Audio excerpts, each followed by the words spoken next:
Hey, good morning, everyone. We're going to discuss what the H-2B visa program looks like for this coming year. I'm Associate Attorney Annalee Patel. We have our H-2 team supervisor, Dominic Signoretto, joining us. Dom, would you like to briefly introduce yourself? Yeah, sure. Thank you, Annalie. I see a lot of familiar names out there. I'm excited to be with you guys today.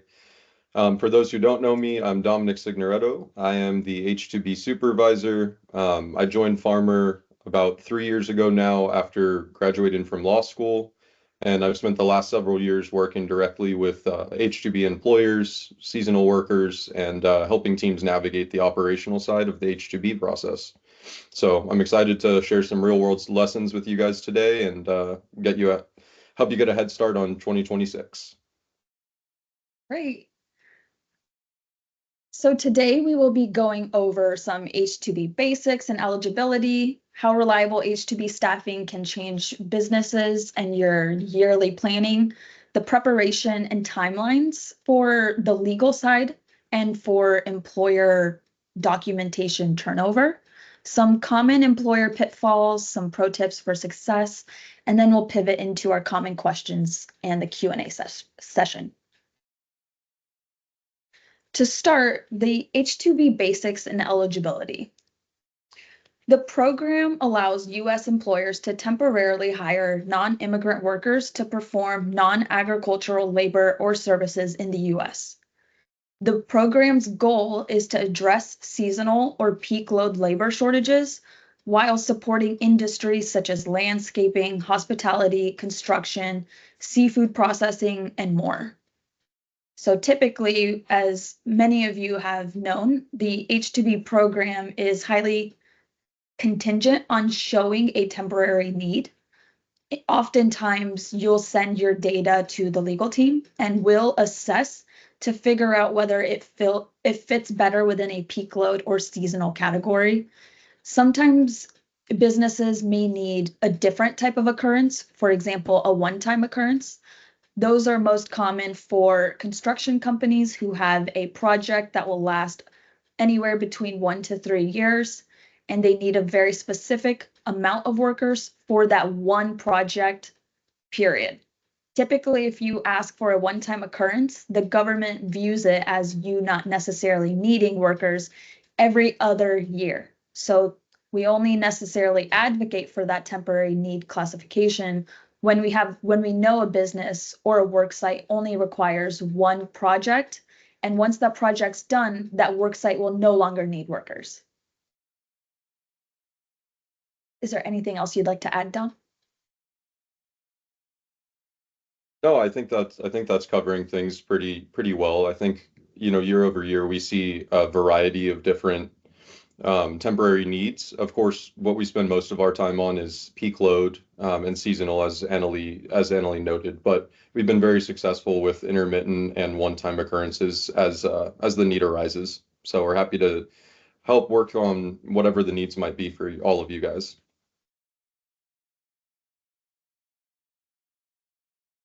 Who qualifies and the key requirements? For worker eligibility, the workers must be from an eligible country designated by the US government. They must also meet the qualifications and experience required for the position.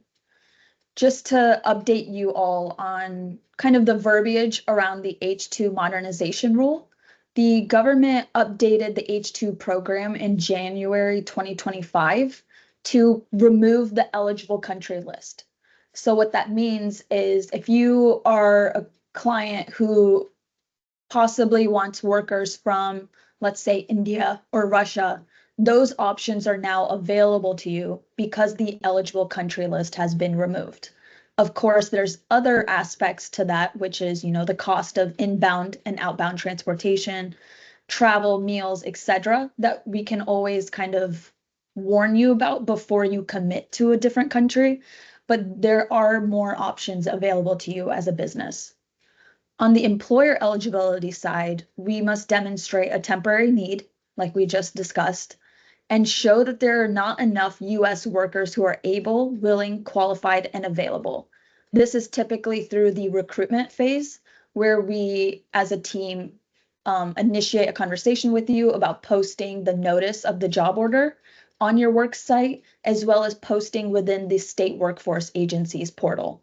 By ensuring we comply with the 15 days requirement, we can ensure that not only are we compliant with H-2B regulations, but we give an opportunity to available US workers.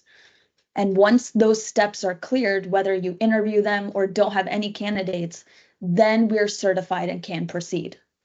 Lastly, employers must prove that employing H-2B workers will not adversely affect the wages and working conditions of similarly employed US workers. We typically do this when you're analyzing with us whether there's any workers US based who may be working in the same or similar scope as your H-2B workers. So in the future, if you have a job order that you're bringing in H-2B workers, and you also believe you've hired or you're going to hire US-based workers for a similar or same job, go ahead and email your legal team, and we can analyze whether they would qualify under the category of corresponding workers. The Department of Labor requires corresponding US workers to be given the same benefits and at least the same wage at a minimum as the H-2B workers. Of course, you can always provide your US-based workers with more. The goal of this kind of procedure and rule from the government is to ensure you're not discriminating against US workers. You're always allowed to provide more benefits to US workers.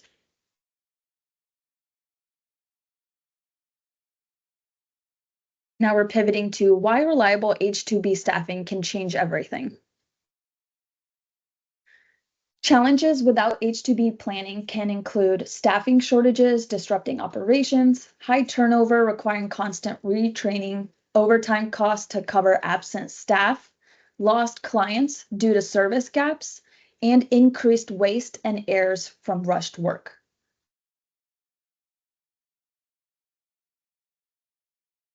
Benefits of securing your H-2B team can essentially mean workers arrive before your busiest season begins so that they can either be trained or match up to that start date so that all operations can move cleanly and efficiently for you. And returning workers know your processes and can be productive immediately. First-year hires are sourced by AW Labor Solutions with prior industry experience for faster integration. And the program builds long-term workforce stability and performance should you find satisfactory performance from your H-2B workers.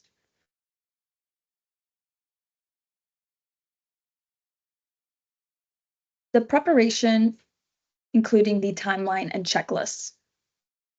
So for August 2025, we've already passed through the spring 2025 season, and now we're pivoting and preparing for the spring 2026 season. So you'll likely get correspondence in the coming weeks. You'll likely get correspondence in the coming weeks if you have a March or April start date in order to start kicking off your spring applications. For example, listed here is for spring 2026, or specifically April 1st start dates, August through September 2025, we start assessing staffing needs, define job categories, and start prevailing wage determinations. Overarching this is essentially the preparation internally for the job confirmation page. Then from October through November, we start planning for recruitment and job ads. And then ideally by January 1st through 3rd, we file for the April 1st start dates, as that is the day and window the Department of Labor opens their window for spring applications. Then later next year, well, in the beginning, but later in your process, from February through April, we'll start assessing needs and start the prevailing wage process for all fall applications. Then May through June, we'll have a similar recruitment planning. And then July 3rd through 5th will be to file your October 1st start dates. A good rule of thumb just for you to plan as a business and to understand why we have the timelines we do. every time we have a fall application season, the window to file typically falls around the 4th of July holiday. Similarly, for spring applications, the filing window falls around the New Year's Eve holiday. Our legal team prepares timelines and initiates emails based off of DOL processing times and the filing timeline window. So when we open the door to a conversation, it's not necessarily urgent in that you need to respond to us within 2 business days to confirm you'd like to proceed with a spring application, but it is to essentially open the door to make sure you have enough time as a business and that your team can prepare in order for us to get the data that we may need, the documents signed that we may need, and to ensure that any applications we filed in the past are still applications you'd like to pursue H-2B workers for. And just to echo that, I think, starting now gives a lot of companies breathing room. There's, like Annalise saying, we don't want to be in a situation where maybe we're giving you a 2-day notice. We won't do that. We have our internal deadlines to make sure that we're beginning the process early. And for those who have joined us before and those who are, thinking about joining us now, we still have time for this April season, for instance, but you'll see soon that a lot of our paralegals will be reaching out to initiate that client communication for the upcoming April season. And as Annalise said, we're going to get into the job confirmations portion. And what we try to do is make sure that our internal deadlines allow for a lot of grace period for our employers, because we know that it takes some time and sometimes there's different avenues you have to go through to obtain payroll documentation or FEIN information or whatever it might be. So all that being said, it's great to get a start early, give yourself and your team a little breathing room, and know that we'll be able to work with any potential delays that might be coming. But by starting within this timeline, it definitely gives us a leg up on the process. All that being said, though, we do know that when we file on that January 1st through the 3rd and July 3rd through the 5th, those dates, we are applying to a lottery. So obviously, not to get too deep into the program itself, but we want to make sure that we're applying on those dates, January 1st through the 3rd and July 3rd through the 5th. So we're putting ourselves in the best position to obtain workers. Whereas if we're missing that timeline or we're filing a few days after those windows, we're being placed at the back of the line. And so that's the predominant thing that we're trying to avoid by setting these internal deadlines and making sure that we're working together to get to the ultimate application submission point. That's great feedback. On the employer preparation side, you should be reviewing last season's results and identifying any gaps. You can confirm temporary need categories, and we're also happy to assist in the second bullet point. And then we can launch prevailing wage request early and prepare recruitment strategy before the holidays. So essentially, the goal is to just keep complete and organized documentation for the preparation of the application and for any potential audits. And an example of this preparation for the application can be simply collecting 2024 to 2025 permanent and temporary worker payroll right now. So when the legal team asks for this document, your team will have already prepared a spreadsheet, and then you can send it off, and the time burden ideally will be less strict on you in the future. And then in the audit side, we recently we've been seeing the Department of Labor request permanent and temporary worker payroll information, and they would like the FEIN on the payrolls as well as hours offered and hours actually performed. So typically, when we get to an audit stage, the Department of Labor will make any request, and then we go back to the employer, simplify it, and tell them what exactly the Department of Labor is asking for. Sometimes at that stage, it can be really burdensome because not only do you not necessarily want to go back to 2 to 3 years of payroll data, but now you have to modify that data. So what the broad approach lately we've been recommending is adjusting some payroll information so you have the FEIN, hours offered, and hours worked as soon as you can add those into your system, And that way, in the future, should you be audited, you'll have that information already integrated. And that is the overarching goal, is that in the future, it causes you to do less work because you have already done that in the past. And just to interject for a moment here, I think something to remember season over season and fiscal year over fiscal year is, while we'd like to predict what it is the government and the Department of Labor is going to request or how they're going to respond to certain things, everything is up in the air depending upon the administration or any new changes that might be employed, right? So when we're requesting information, or the paralegals are rather, we're doing our best, as Annalee said, to take a broad approach and obtain that documentation early, because at this point, and having gone through many seasons with the H2B team, we've seen such a wide variety in what the Department of Labor requests. We'll see some things get notices of approval and other things get notices of deficiency.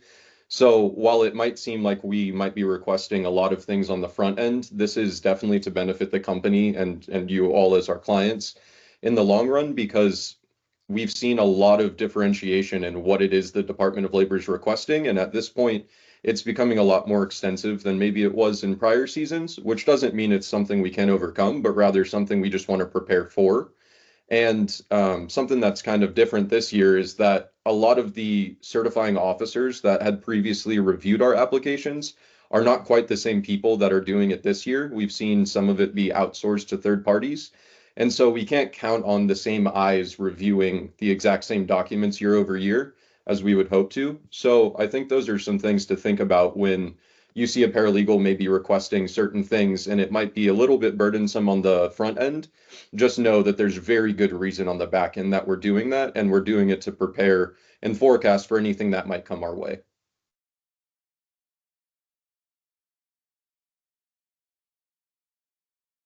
Some common pitfalls and pro tips.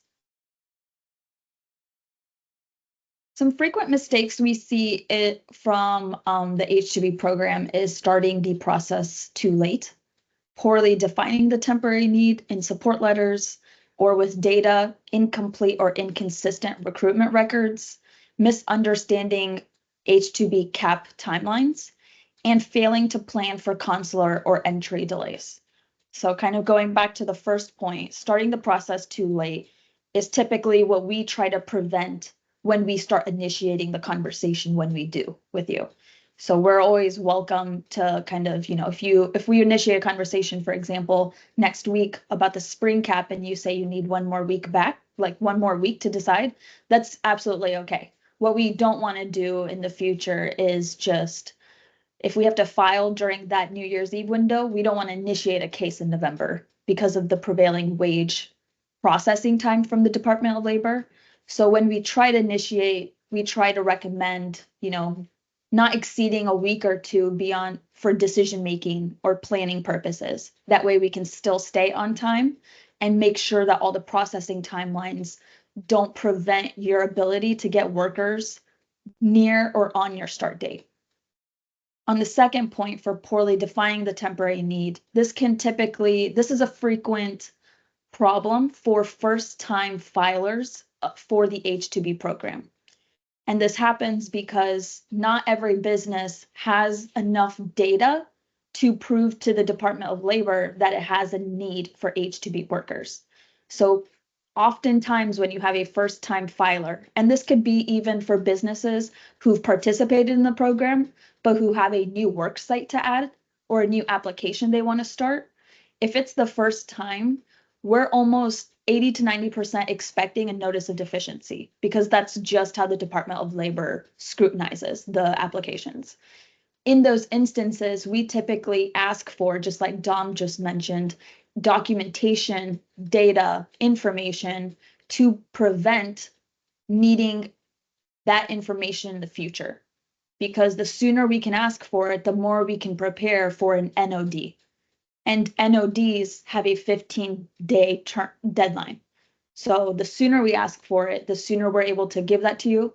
You can prepare the data while we wait for the NOD. And once we get it, we're able to use it, create arguments, and then submit it.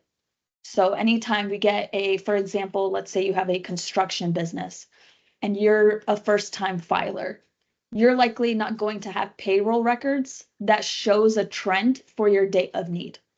Similarly, you might not have a broad project list to match that date of need period, but maybe you have one project, maybe you have one letter of intent. And then you can explain to us why this one application needs more H-2B workers as opposed to you using your US-based workforce. That kind of information helps us build a support letter and then inevitably helps us conquer a notice of deficiency.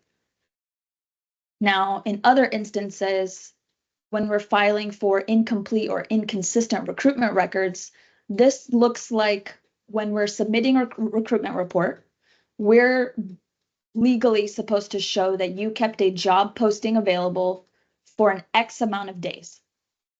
For that X amount of days, that document or that job order should have been accessible and available for US workers to apply for from the state workforce agency portal. So typically you'll see that your legal team initiates a conversation about recruitment. We'll talk about the state workforce agency portal, posted job orders, getting copies of applicant interview forms. Those are all critical parts of the recruitment phase, even though I know it's tedious for you as a business because it's hard. I know that you're not only dealing with your own work, but now you're having to manage these candidates and having to interview them. But those are legally required aspects of the program, and we try to simplify it on our side as much as possible. So when we get to this place, it's only because based off of compliance, the employer can be the only one to interview these candidates. Otherwise, we would be able to help you more, but we're just limited by the law. So anytime we get an interview form, sometimes you might see that a candidate is unreachable. What we recommend is having 2 bona fide attempts at contacting every candidate that is unresponsive the first time. For example, if you contact them tomorrow and they're unresponsive, then you can contact them again on Friday. And merely trying it twice means you can fulfill your interview form and fulfill the compliance around the recruitment area. So then we submit that copy to the Department of Labor to show that here the employer has complied with H-2B regulations. They've interviewed all their candidates. No candidate has responded, XYZ, and that ends up leading to ideally a notice of acceptance and a certification. Fourth, misunderstanding CAP timelines is quite a common concern for H-2B employers because admittedly the government doesn't make it easy to understand the H-2B CAP. Just know that this knowledge is going to change depending on your worker group.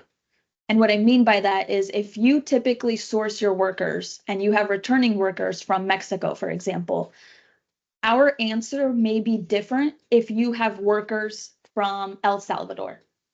So when it comes to CAP timelines, I typically recommend you email our team so that I can have a conversation with you that's more appropriate for your worker base. But generally speaking, as you have been informed from the team for however long you may have participated with our firm, any worker that does not fall under a returning worker category, a CAP exempt category, or a Northern Central American category will be considered subject to a H-2B CAP. Workers who need to be subject to the CAP are highly competitive spots. So the government only permits annually 66,000 visas for the H-2B CAP. And then that's split into 33,000 for the spring and fall application seasons.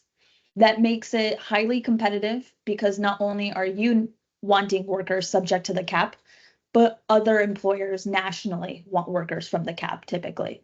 So anytime we kind of approach that topic with you, especially when it comes to springtime, when the application season tends to be at its most competitive, and by competitive, I mean we're seeing at a minimum 1,000 employers asking for H-2B workers. most of those workers are going to be subject to the cap. And if every application is asking for anywhere between 15 to 30 workers, it's very easy to meet that 33,000 visa allotment before we even reach a grouping assignment C, for example. So every year it's hard to predict what's going to happen in the future, but we try to use past historical trends and what's happened in the most recent season, and then what grouping assignment you're given to assess what your outcome could look like. So this is hard to predict at this stage for any spring applicants, but as we approach the filing window, as we receive the grouping assignment, as many of you know, you'll receive an email from your legal team telling you what your options are looking like based off of your grouping assignment. So those are things to look forward to. But if you have any cap related questions, go ahead and email your legal team, and I'm happy to kind of have that conversation with you. Now, lastly, on failing to plan for consular or entry delays, it's quite common, especially this year, to experience some level of H-2B visa appointment delays in certain cities in certain countries. Every consulate agency is kind of like its own business. It has a specific amount of appointments every day for different types of visa categories. And there's over 20 to 30 visa categories under the US immigration law system. So a lot of those are categories that any or each consulate schedule appointments for, which means there's a very limited amount of H-2B visa appointments per day. So anytime either we discuss or AW speaks with you or your own recruitment team about visa appointment scheduling, that can truly vary as months change, because every month consulars may have a new internal policy update that we in the US immigration side may not know until a couple weeks after, for example. So just to be clear, whatever rules we follow on the USCIS side, which is when we complete your Form I-129s, when I talk to you about caps, those are the rules from the USCIS, from the US government, essentially. Consulates, while controlled by the US government, do have their own set of rules.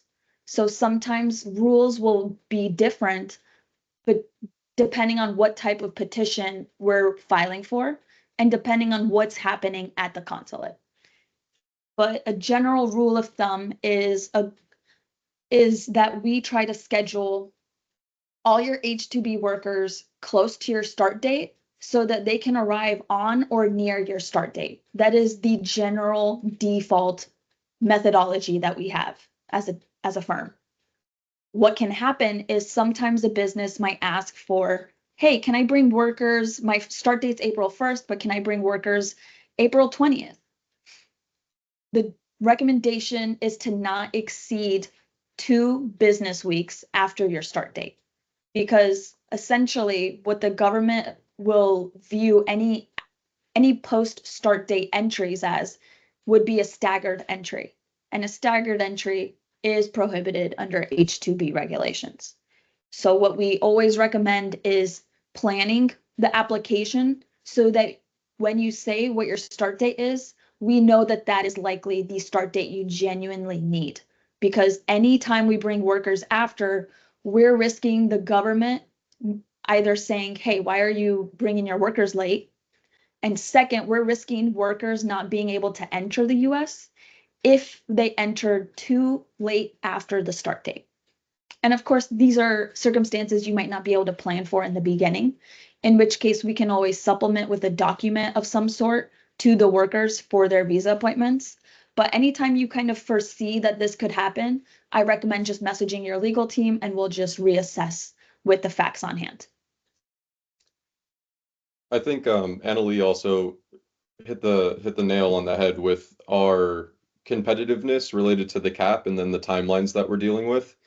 I think the biggest thing that I deal with, at least season over season, would be starting the process too late. And to echo what she's saying about the competitiveness, especially related to cap subject workers, we want to make sure that we're applying within those windows that were noted before, the July 3rd through the 5th and January 1st through the 3rd. Because again, if we're not applying within those windows, then we're placed to the back of the line, meaning every employer who applied during the proper timeline, they are associated to a different lottery group, which again is randomized, right? But if you're at the back of that lottery indication, then you're in a place where you're having to wait through A, B, C, and so on, rather than being one of those lottery assignments. And so it becomes a little bit more difficult to place workers depending upon the worker groups that you have available, of course. But we do work very hard to have redundancies in place so that in the event that maybe you're not able to bring those cap subject workers, we have other options available, just depending upon the timeline that we fall within and the lottery grouping we receive, right? But we can definitely mitigate and prevent many of the mistakes that would occur from just simply filing within the associated timeline or window rather, and then being sure to maintain compliance through that entire H2B season. So if it's the recruitment report or ensuring that we're filing the prevailing wage well enough in advance for us to receive a prevailing wage so that we may file, right? These are small things, but also large things in the grand scheme of the program. So when your legal team's reaching out to maintain compliance or to ensure that we're hitting all of our internal deadlines, these are triggers to you as an employer to make sure that you're taking an extra look at that email or that call that we might be having with you and just ensure that we're covering all of our bases and we are both in sync with what the timeline and processes should be moving forward. And I think our team does a really great job of forecasting those things. But as Annalie said, if you're ever concerned or confused or you just want to chat, just reach out to us. Our legal team's very well and capable of adjusting as and pivoting as different opportunities might arise or difficulties might arise. Thanks, Tom. Pro tips for 2026 success. So we typically want to treat August as your kickoff for April 2026 filings. While this means that you may not have seen a case initiation email for spring, it means that we're internally looking at your JCPs. So any historic client that we know participates in the spring application season, we're already looking at that internally. So fear not if you haven't received an email, they'll definitely be sent out shortly once we've analyzed your JCPs a bit more. We're going to file on day one of the window to maximize approval chances, and this has been a long-term firm strategy. The firm and the paralegals under Dom's purview typically file these H2B applications the first day the filing window opens, and that's to ensure all of you get the strongest chance of getting a grouping A through C. And by doing that, it means you have either one, a stronger chance of getting workers subject to the cap, and or two, getting workers on or near your start date. We also like to begin recruitment early for complete documentation, and we like to coordinate legal and recruitment teams from the start.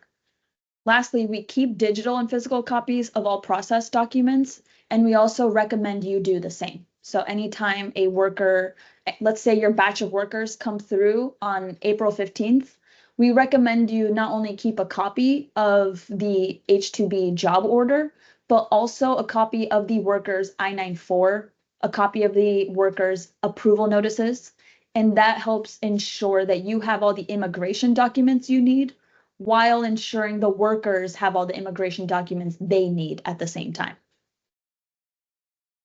I think an excellent pro tip just from the legal side would be if you only put down 4 dates on your calendar, I think remembering that, like it says here, August is your kickoff for the April season. So if you can get it in your calendar that August is the kickoff for the April season, and then after August, we have a January 1st filing window for that April season. You have those 2 dates for the April season, and then for October, we're looking at kicking things off in February, where we will be then applying January 3rd through the 5th.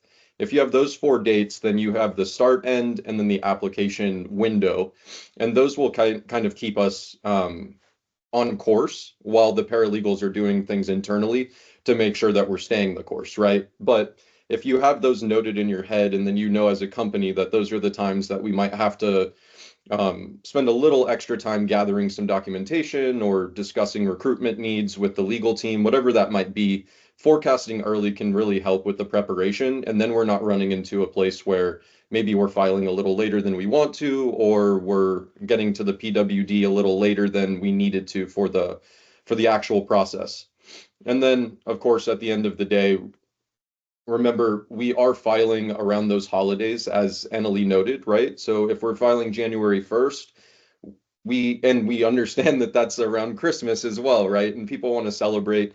So the best thing to do is make sure that everything is sorted early. We'll do our jobs on our end and we'll be sure we have a filing party every window where we file. And we'll be sure on January 1st and July 3rd that we are absolutely filing all applications. But we can use any help we can get, obviously, from the employer in responsiveness before those filing windows, because we know everybody wants to celebrate and get out of the office, and we're totally with you on that. But of course, we have to do our jobs and make sure that we're maintaining things on the filing end. So anything we can do to maintain clear and transparent communication leading into those filing windows is really pivotal. And then, of course, whenever we have everything we need, you guys go do you and enjoy those holidays. And we're very happy as a team to spend those filing parties getting everything together. It's an awesome sense of success and completion when we get those through, and it makes us so excited when we get to place those workers and do things that are very helpful to the U.S. businesses that are spending a lot of time in this program. We understand, it's half a year, it feels like, and then you roll into the next season. But we promise if you stick with us, we'll get through the seasons together, and we'll do very well to educate each other along in the process and get things going within the filing windows that we need to.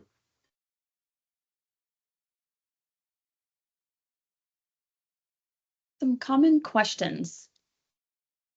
How can I qualify if my payroll doesn't clearly show seasonality? So we'll typically first ask for payroll as a general rule of thumb and ask for any letters of intent that you either have or could have. But if you have let's say you have a construction-based business, we'll typically ask for and or recommend getting a project list. And that project list will be for the whole 2026 year. But ideally, we'll want a list showing numbers increase from your date of need period. But anytime you don't have payroll that supports your temporary need, fear not. A lot of times payroll is the trickiest part in terms of getting that to match your date of need period, but it's still possible to get an approved certification if your payroll is weak. We actually recently had an application approved where the payroll didn't support it, but the business itself gave us reasons why there wasn't sufficient payroll. So it requires a bit of back and forth between your team and our legal team, but there are ways to overcome this. Question 2, if I lost my opportunities this year, what can I do differently to improve my chances next season? Typically, we're notified anytime you don't get any workers, right? Or if you get workers too late, we're typically looped in when you're talking to us about, hey, what can I do next year to make sure my workers come on time? Some things are out of our and your control. For example, grouping assignments in the spring application can impact when your workers arrive. So some things we'll say is out of our control and we'll explain why, and some things can be within our control. So if we've asked for, let's say, payroll documents and a project list, and we know that we're going to receive a notice of deficiency, we'll likely ask for it as soon as we can so that we can be prepared for that notice of deficiency. At that time, if you're still collecting these documents, that's when we're running into a timeline and processing time delay. So while you have time to be able to submit it to us, the sooner we're issued the notice of deficiency and sooner we submit a response, the sooner it can be processed and you're back on track for the processing timeline purposes. So oftentimes it's about preparing the internal documents as soon as you can as the employer and preparing your candidate recruitment list as soon as you can as an employer. And that way the visa appointment side is also not delayed. But of course, life happens and business gets busy. So if things like that pop up, there's ways to still account for these delays. It's just that sometimes delays happen, and that's okay. Question 3, can I use the same workers every year, and how does that process work? For the most part, yes, but the process will change between October and April application seasons. For example, if you want to use these same workers in October and you plan to still use the same workers in spring next year, then those workers you would likely want them to be cap exempt. And that's a strategy that we typically advocate for if we're recommending and if we have historically filed an October and April application with you. Filing for workers in October means that those workers need to return abroad to get a visa from the consulate. And by getting that visa, they are sufficiently categorized as cap exempt for the spring application season. So returning workers are permitted under the program. There's actually a special cap designation, like a few thousand for returning workers, but it is the smallest cap. So we always advocate for cap exempt status when we know clients have both fall and spring applications. But this will also, the strategy will waiver depending on what your application looks like. So if you're concerned or even want to raise this question, I once again recommend messaging your legal team so that we can review what your applications actually look like and give you more direct guidance.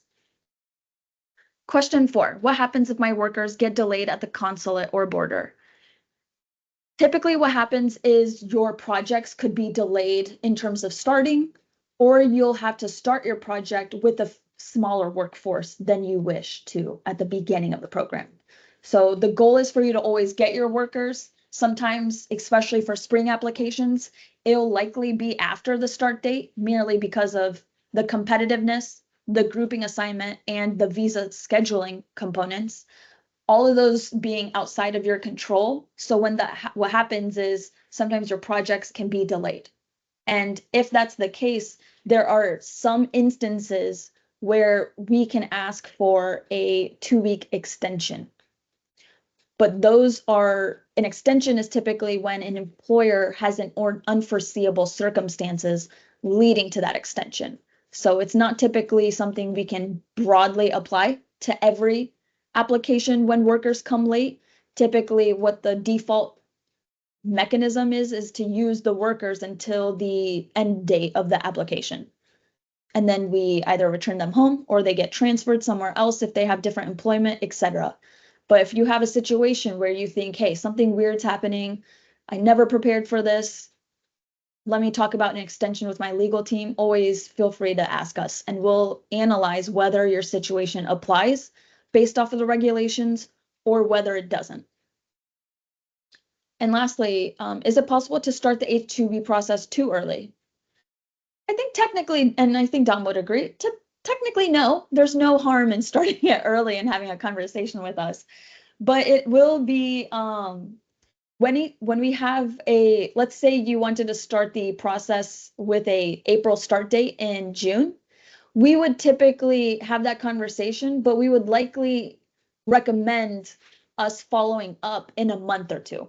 And the goal is to ensure that we're cleanly going through each season's applications for you and seeing through your certifications. So if you're a client with 2 applications and you use both October and April seasons, we want to make sure that we're prioritizing your spring applications and kickstarting your fall applications right after. So just know that while you're absolutely welcome to start conversations with us, especially for data analysis, if you think there's a new work site, a new contract that you're trying to flesh out for a new application, etc., we may not actually start the process, i.e. the prevailing wage determination, until we know we're within our own internal timelines. And that's to ensure that we're not submitting a prevailing wage document too early, because they do end up expiring and then we have to refile, and that's another added cost. So if you're a client who, one, is trying a new application for the first time, I recommend reaching out when you as early as you can with some data. And second, if you're a client who wants to test the wage for an application before, and if you have no idea what that wage could look like, that's when we really want to when we really want you to kind of initiate and kick off earlier. So those two are a good rule of thumb for you to just initiate early on, but you're always welcome to start the conversation. You just may get a response saying, we confirming receipt, we're going to reach out in August with more information on your TNR applications, for example. And that's kind of just ensuring the integrity of each season is strong and consistent internally. And just to comment on a couple of these things, echoing on the last question that Annalie just addressed, related to the prevailing wages, absolutely. We usually have, a filing period around August, September for that coming season, for the April season. Remembering that usually the validity period is around 6 months, right? So in terms of filing too early, obviously we don't want to file too far before that validity period. But that being said, and as Annalie addressed, testing the waters on the prevailing wage, the only way to really do that is to file it early enough on that you also have enough time to file a secondary prevailing wage to kind of test the waters and see if maybe the first wage you get isn't quite the job code that you were after, and maybe the wage was a little higher than we wanted. Well, preparing well enough in advance allows us the opportunity to then file a secondary prevailing wage, and maybe that one comes back more favorably, and we can proceed with that. And then commenting on the returning workers, I think one comment that's helpful is to remember that fiscal years begin in October for the H2B program, right? So if we have an October 1st start date, but you have workers from the previous spring, I think it's necessary to remember that you need to send them home and then have them reprocessed if you want those workers to gain a visa within the new fiscal year starting in October and be designated as cap exempt for the following season, that April season. Of course, we can get into those things more specifically later, but just remembering that if you want cap exempt workers, we have to have them reprocessed. And in terms of returning workers or workers that you've had before, we want to bring those back. Well, that totally makes sense, and it's very helpful in terms of culture, training purposes, etc. The only thing we don't know year over year is what the Department of Labor is going to allot in terms of the returning visas, right? That's a discretionary allotment. So what we've seen in most years is October we see around 20,000, and during the April season we see around 25,000 of those returning worker visas.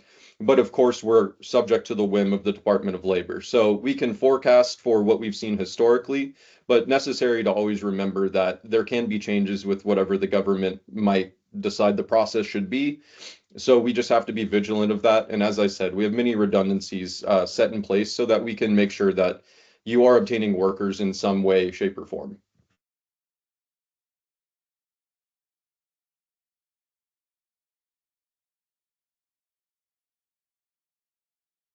Thank you for joining us during this presentation. I know we've kind of reached almost our hour with you, but if you have any questions and answer, or well, we'll start the Q&A right now. And so if you have any questions, we can answer them. Yes, it's been a pleasure. Thank you for having me today. And we're excited to get going on this April season. It's a competitive process in general, but it absolutely works if you treat it seriously. We prepare early and we maintain a clear line of communication between each other. So I'm excited for any questions you may have, and if there's anything you need, we can talk offline as well. I see, Susan, you're asking, what is your start date in March? So typically this is going to depend on what your business data shows a strong period of need for. But some examples we have for clients is they'll ask for March 1st or a March 15th start date. And that strategy is based off of, one, the type of worker they want, and two, the cap historical trend. So oftentimes we usually file for spring applications, we'll file a lot for April 1st because of the cap historical trends, opens us up to a possible secondary cap. However, we do have some March 1st and March 15th start dates. It just typically depends on your business. So please let me know if I misunderstood your question, but we're also happy to kind of analyze your March start date more based off of your business and your data. And then a prevailing wage processing timeline can waver anywhere between 60 to 75 days. There have been times in history where it took 90 days. But lately, this past year, we saw a processing time anywhere from 60 to 75 days. So a good 2-month rule of thumb, as Dom said, is how we kind of measure it. And that's even though we're, let's say we're submitting a prevailing wage in September, we're not just sitting idle for those 2 months while we wait for that determination. We're still preparing for your whole application, which looks like getting the Appendix B signed, getting your support letter drafted, reviewed internally, reviewed by the attorneys, and then reviewed by yourself, and then signed by you. Getting some letters of intent squared away between you and your own businesses, getting a project list compiled between you and your team. There's a lot of moving parts each month leading up to that filing window between our team and you. So it's a lot of collaboration even while we're waiting for the prevailing wage to be processed.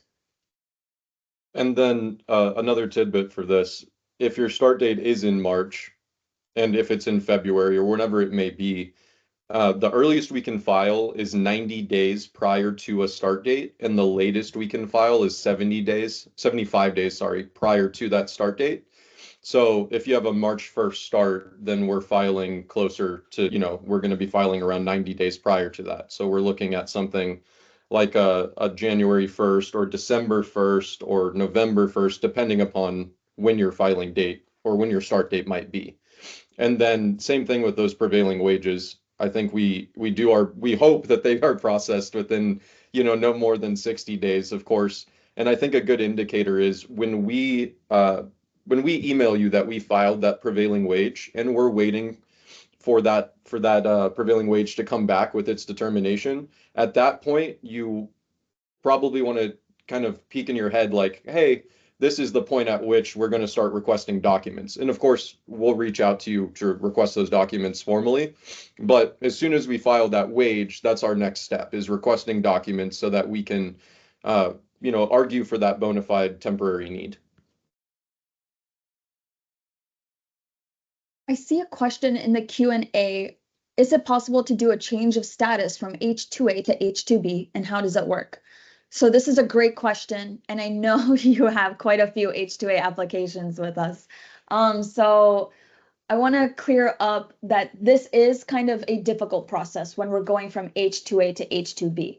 Compared to if we were going from H2B to H2A, it's a little bit simpler, and I can always explain this in more detail in a call with you. But specifically going from an H2A to H2B requires a valid job order first. So if we're changing a status before the worker's I-94 expiration, we have to initiate and file a Form I-129 seeking a change of status for that worker from H2A to H2B. On top of that, we have to prove that that worker qualifies for that H2B employment. So if you're coming from a, let's say a livestock farm and changing employer to a housekeeping position, we need a resume to prove that that worker qualifies for the housekeeping job order. We also need proof of pay stubs for the H2A employment. And all of this is to say that the government is essentially wondering, hey, you're asking for a change of status from one different category to one completely different category. How does this worker actually qualify for this category? And that's where the burden of these documents come in. So when we get this information, we include it in the whole Form I-129 petition.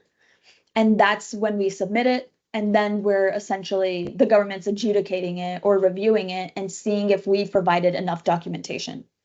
But as a good rule of thumb, anytime we see a change of status coming through, your legal team will likely reach out asking for a bit more information. Because what happens is they'll flag it to me, I'll review it, and then I'll ask for more information to make sure it's stronger so that the petition doesn't get one, a request for evidence, or we can reduce the chance of a request for evidence, or it's not rejected. So the goal is to know as soon as possible, but matching the job orders from H2A to H2B tends to be the trickiest part for workers and or employers. I know there are some employers who have participated in both H2A and H2B program, but those case and like assessing that would be very specific. So if you see this situation popping up or you expect this to pop up, go ahead and contact your paralegal and we can have that conversation and route it more towards the workers that you're thinking about. Because I'll need the I-94 and also any potential job orders to make sure that it has a sufficiently strong chance of approval.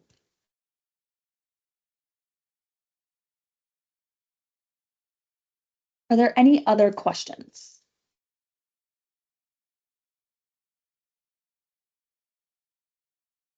All right, it was a pleasure speaking with all of you. As always, our team is always accessible to you. I know that a lot of you are in conversation with your paralegals from your spring applications, and you can expect conversations for the future spring application with your team as well.